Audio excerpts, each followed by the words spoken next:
বেশি আফসোস লাগে, কলিজা ফেটে যায়। আমাদের সারা বিশ্বের একজন কোরআনের পাখি ছিলেন আল্লামা মাওলানা আব্দুর হোসেন সাঈদী।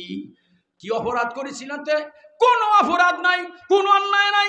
বারবার তিনি কসম করেছেন, ৭১-এর কাদা লাগে নাই, আমি রাজাকার নই, আমি রাজাকার না, আমি দেশ বিরোধী না। তারপরে জালেম সরকার মানে নাই, তাকে গ্রেপ্তার করে ১৩টা বছর জেলখানায় কত কষ্ট দিয়া লাস্টে, তারপরেও তারা আনন্দ পাইল না। অবশেষে রাতের গভীরে, রাতের অন্ধকারে, রাতের গভীরে হাসপাতালের উসিলা দিয়ে, হাসপাতালের প্রোগ্রাম দিয়া, হাসপাতালে নিয়ে নাটক সাজাইয়া ইঞ্জেকশনে বিষ প্রয়োগ করে তাকে দুনিয়ার থেকে হত্যা করা দেওয়া হয়েছে। কথা বলেন, কি করে না? সাঈদী সাহেবকে হত্যা করে নাই, আল্লাহ জন্য হেফাজত করেন, বলুন আমিন। বন্ধুরা আমার, ভাইরা আমার, এর জন্য ভাই রক্তের বিনিময়ে ইসলাম এসেছে। এখান থেকে বাতিল দূর করতে হবে, এখান থেকে আমাদের ছাত্র তৈরি করতে হবে, আলেম তৈরি করতে হবে, বাতিলের সৈনিক বানাতে হবে। কথা ঠিক কিনা? বাতিলের পক্ষে জেহাদি সৈনিক আমাদের তৈরি করতে হবে। এর জন্য মাদ্রাসার জন্য আপনারা সকলে এখানে আসছেন। কি বলবো আপনাদেরকে? আল্লাহ রাব্বুল আলামিন বলেন, মান জা বিল হাসানাতে ফালাহু আশরু সালাহা। আল্লাহ কয়, আমার রাস্তায় যদি কেউ এক দেয়, আমি তাকে 10 দিয়ে দেই। বন্ধুরা আমার, শুধুই তাই, বিশ্ব নবী, রহমতে নবী, দিন আনার পরে সাহাবায়ে কেরাম কিভাবে জীবন দিলেন। যুদ্ধের কথা মনে হলেই হৃদয় কুলায় না। বিশ্ব নবী, রহমতে নবী বললেন, দেখো মুতার যুদ্ধ হবে, তোমরা কে আসো আল্লাহ রাস্তায়, তোমরা তৈরি হয়ে যাও। 3 জন সাহাবা, 3 জন সৈনিক রাসূল সাল্লাল্লাহু আলাইহি ওয়াসাল্লাম বলেন, 1 লক্ষ রোমান সৈন্যের সামনে মাত্র 3000 মুসলমান সৈন্যের প্রধান সেনাপতি যাবে। আমার নবী নাম ঘোষণা করলেন হযরতে যায়েদের। কোথায় যায়েদ? যায়েদ লাবদা দ্বারা বলেন, লাব্বাইকা রাসূলুল্লাহ, ইয়া হাবিবাল্লাহ, আমি আল্লাহর গোলাম, আপনার সামনে হাজির আছি। আমার রাসূল কিছুক্ষণ পরে আবার বললেন, দেখো লক্ষাধিক রোমান সৈন্যের সামনে মাত্র 3000 মুসলমান সৈন্যের প্রধান সেনাপতি হিসেবে আমি নাম ঘোষণা করলাম হযরতে জাফর বিন আবু তালেবের। কোথায় রে জাফর? হযরতে জাফর দ্বারা বলেন, হুজুর আমি আল্লাহর গোলাম, আপনার সামনে হাজির। আমার নবী কিছুক্ষণ পরে বললেন, দেখো কাফেরদের সঙ্গে জিহাদ করে দ্বীন প্রতিষ্ঠার জন্য 3 নম্বরের নাম ঘোষণা করলাম হযরতে আব্দুল বিন রাওহা। কোথায় রে আব্দুল বিন রাওহা? হযরতে আব্দুল্লাহ বিন রাওহা বললেন, হুজুর আমি আল্লাহর গোলাম, আপনার সামনে হাজির আছি। একটা দলের সেনাপতি থাকে একজন, রাসূল ঘোষণা করলেন কয়জনের নাম? 3 জনের নাম ঘোষণা করলেন। এটা বড় তাৎপর্যপূর্ণ অর্থবহ কথা, সকলেই বুঝতে পেরেছে। যায়েদ শাহাদাত বরণ করবে, জাফর ইসলামের ঝান্ডা হাতে নেবে, জাফর শহীদ হবে, আবার আব্দুল বিন রাওহা ইসলামের ডান্ডা নেবে। জেনে বুঝে মৃত্যুর দিকে পা বাড়াচ্ছে, জেনে বুঝে দুনিয়া থেকে বিদায় নিতেছে। এবার হুজুর বললেন, যাও যায়েদ তুমি বিদায় নিয়ে চলে আসো। হযরতে যায়েদের 2 চোখের পানি ঝর্ণার মতো পড়তেছে। আমার নবী ডেকে বলেন, যায়েদ রে তুমি কেন কাঁদো? তোমার পর আর 2 জন সেনাপতি আসলি, তুমি বুঝতে পেরেছো জিহাদের ময়দান থেকে তোমার আর ফিরে আসতে হবে না। অবশ্যই তোমাকে ফিরে আসতে হবে না, তোমাকে শাহাদাত বরণ করা লাগবে। তাই তুমি জীবনের মায়া তুমি চোখের পানি ছেড়ে ছেড়ে কাঁদছো নাকি? হযরতে যায়েদ আমার নবীর সামনে চোখের পানি দিয়ে দিয়ে বলছেন, ইয়া রাসূলুল্লাহ, ইয়া হাবিবাল্লাহ, আমি শাহাদাত বরণ করব, এটা আমার অত্যন্ত ভাগ্য নসিব হবে, আমার বলন্দ নসিব হবে। আমি জীবনের মায়ে কান্দি না, আমার দুনিয়ার আনন্দের চেয়ে, আমার জীবনের চেয়ে আমার অন্তরের মধ্যে আল্লাহর নবীর মহব্বত বেশি। আল্লাহ রাসূল বলেন, কেন তুমি কান্দো?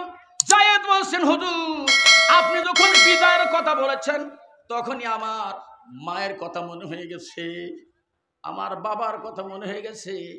এই দুনিয়ায় আমার মা নাই, এই দুনিয়ায় মা হারা হয়ে গেছে, কার কাছ থেকে বিদায় নেব? মায়ের কথা মনে করে আমি চোখের পানি রাখতে পারলাম না, তাই আমি কান্দি আল্লাহর কাছে, আমি কোথায় বিদায় নেব? আমার আব্বা নাই। নবী গো, আপনি আমার আব্বা আছেন, মা থাকলে আমার মা আয়েশা তারা যেন আছে, আমার ডিউটি ফিনিশ হয়ে গেছে। ও আমার দরদীরা, হযরতে যায়েদের পর হযরত জাফরকে নবী ডেকে বলেন, জাফর যাও বিদায় নিয়ে চলে আসো। হযরত জাফর চলে গেলেন বাড়িতে, বগল তালা তরবারি খাম বাড়িতে গিয়া জাফর তার স্ত্রীকে ডেকে বলেন, প্রাণে বিবি রে, দীর্ঘদিন পর্যন্ত তোমাকে নিয়ে আমি সংসার করেছি, আমি চলে যাচ্ছি। আমার নবী আজকে 2 নম্বরের সেনাপতি হিসেবে নাম ঘোষণা করেছেন, আমি চলে যাচ্ছি জিহাদের ময়দানে, তবে তুমি আল্লাহর রাস্তায় আমাকে ক্ষমা করে দাও, মাফ করে দাও। হযরতে জাফরের স্ত্রী বলছেন, ও প্রাণের স্বামী, আল্লাহ নবী আপনার নাম ঘোষণা করেছেন, আমি নিষেধ করতে পারি, নিষেধ করব না, তবে আল্লাহর কাছে দোয়া করি আল্লাহ যেন আমাকে, আপনি স্বামীকে যেন আল্লাহ বিজয়ী গাজী হিসেবে জিহাদের ময়দান থেকে আমার কাছে ফিরে দেয়। হযরতে জাফরের স্ত্রী যখন বললেন আল্লাহ যেন ফিরে দেন, সাথে সাথে হযরতে জাফরের স্ত্রীর পিঠে মৃদু আঘাত করে তরবারি টান বের করে স্ত্রীর পিঠে উল্টো পিঠ দা, তরবারি উল্টো পিঠ দা মৃদু আঘাত করে বললেন, ও প্রাণের বিবি রে, এই ধরনের উল্টা তো আমার জন্য করো না, তোমার তো আল্লাহর কাছে কবুল হবে না, বেশক শহীদ হব, বাড়ি আর আমি ফিরবো না। ও আমার বেলকুসির ভাইরা বন্ধুরা, জেনে ইসলামের জন্য জীবন দিয়েছে, হযরত জাফর বলেন আমি আর ফিরে আসবো না, উল্টা দোয়া করো না। আমার পরে একজন সেনাপতি আছে, হযরত জাফর স্ত্রী বলছেন, প্রাণের স্বামী, তাই কি আপনি ফিরে আসবেন না? বলেন আর ফিরে আসা হবে না, জীবনের শেষ দেখা এখন তোমার সঙ্গে আমার হচ্ছে। হযরত জাফরের স্ত্রী স্বামীকে ডেকে বলেন, প্রাণের স্বামী, 2টা নাবালক বাচ্চা, এই 2টা নাবালক সন্তান আব্বা আব্বা বলে কান্দে, ছোট্ট ছোট্ট বেটা, আপনাকে সারা খানা খায় না, আপনাকে সারা বোঝে না, তাইলে এই সন্তান দুটি আজকে রেখে যাচ্ছেন, ইতিম করে যাচ্ছেন, আপনি একটু কোলে নেন। ওই যে ছোট্ট বাচ্চাটা আব্বা আব্বা বলে কান্দে, আপনি একটু কোলে নেন, একটু চুমা দেন, জীবনের শেষ চুমা, জীবনের শেষ ভালোবাসা দিয়া যান।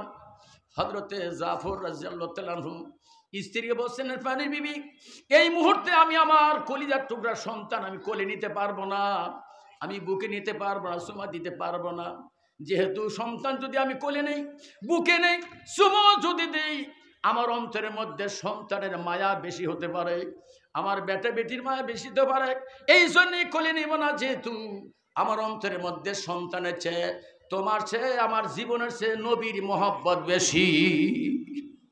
এর জন্য আমাদেরকে জান্নাতে যেতে হলে কার মহব্বত বেশি করতে হবে? জোরে কোন কার?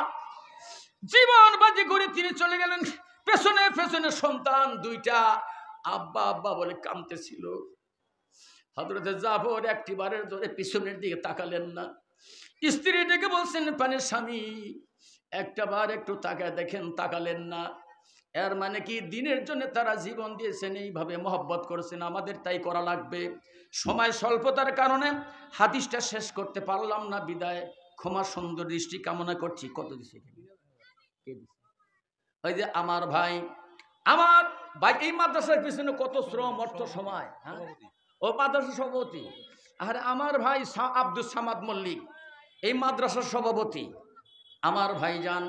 তবে আমার পুরা গোষ্ঠীকে আমি একটু অনুরোধ করে যাই, ধর্মীয় সবাই জান্নাতের বাগানে, আমার গোষ্ঠীর মানুষ আওয়ামী লীগ করছে, এখন মনে হয় আর করবে না, ঠিক কিনা কর? তবে ফতুয়ার গাদি নয়ছিলাম, কিন্তু সময় নাই।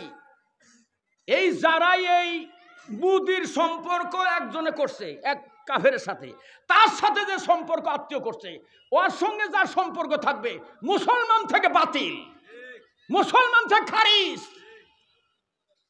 পরিবারভুক্ত আর এই আল্লাহর পরিবারভুক্ত কলমান হুম ইয়া রাসূলুল্লাহ সাল্লাল্লাহু আলাইহি সাল্লাম, হুজুর সাল্লাল্লাহু আলাইহি সাল্লামকে সাহাবারা বলেন, হুজুর আল্লাহর পরিবার হওয়া এটা তো 4টিখানি কথা না। আল্লাহর পরিবার কারা? আল্লাহ রাসূল বলছেন, ক্বালা আহলুল কোরআনি হুম আহলুল্লাহি ওয়া খাসাতাহু, যারা কোরআন পড়ে, যারা কোরআন মানে, কোরআনটা জীবন তৈরি করে, যারা কোরআনের মাহফিল করে, কোরআনের মাদ্রাসা করে, কোরআনের সঙ্গে তাদের সম্পর্ক হয়ে যায়, আল্লাহ রাসূল বলছেন এই লোকগুলি সরাসরি আল্লাহর পরিবারভুক্ত।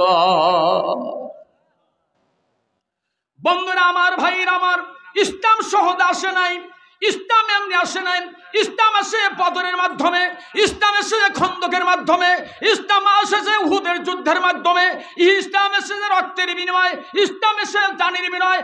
বাংলাদেশে ইসলামের পতাকা উড়াতে হলে এখনো বাংলার হাজার হাজার মুসলমান তার জীবন দিয়েছে ময়দানে, কথা ঠিক কিনা? বাইরে আর বেশি দুঃখ লাগে